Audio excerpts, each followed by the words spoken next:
Earlier, you were mentioned, at least you were happy with some of the pronouncements, particularly the farm-to-market roads. But is this really the right approach to make at this point? Will this help address immediate needs, or should the focus be redirected to more needs regarding production?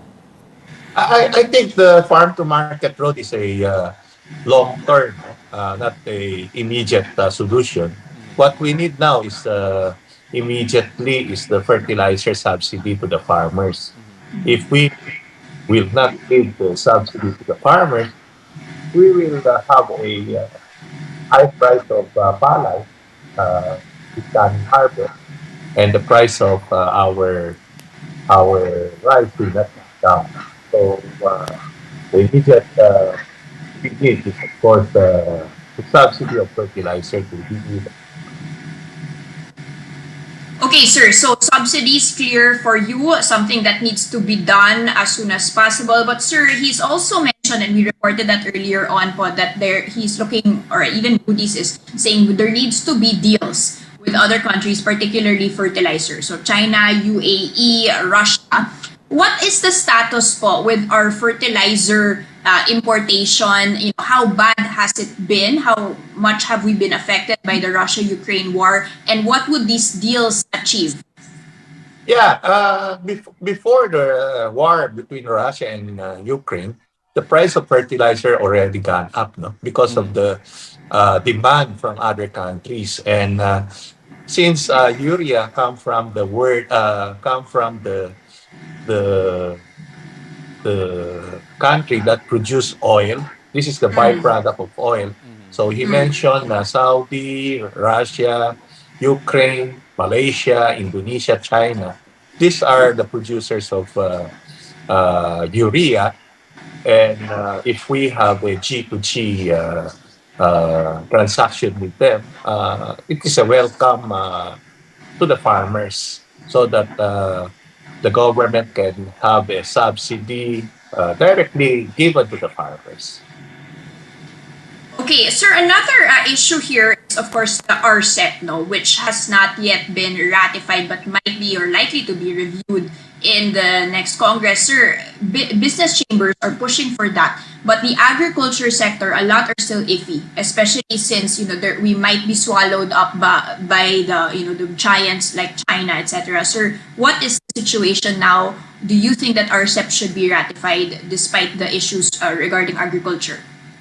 Yeah, Danny, I think it's better to treat to have a concession with country one by one, rather than Okay. we accept the regional agreement.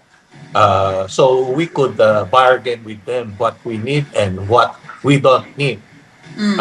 So we think that it's better to have a deal with countries individually, not a lump sum deal with other. Sir, but what would happen ba po if we do join the trade bloc? What would be the immediate effect on the sector? And, you know, we're one of only three countries so far that have not signed up yet, sir. Yeah, Danny, we are importing countries, no? So we think it will be disadvantage for us, that rather than helping the countries.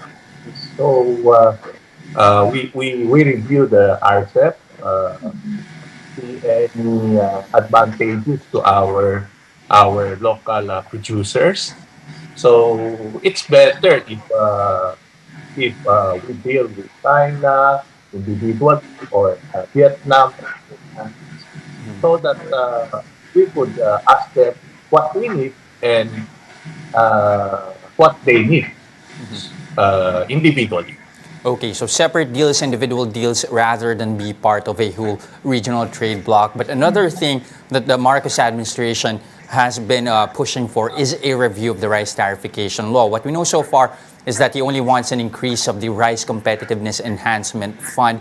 Is this enough for you, or do you want a review of import caps as well? And more to that point as well, have farmers really benefited from the enhancement fund? Yeah, Chester, if you see the importation, the secretary can stop importation anytime without issuing the STS. I see, no? We see that in onion importation. Uh, for the month of April, May, June, no single onion come into our countries. So we don't see, we have to, uh, because of importation, we will stop the rice classification law. But we see that with the new concurrent president, concurrent secretary, president of our republic, we can say the import of rice can be calibrated.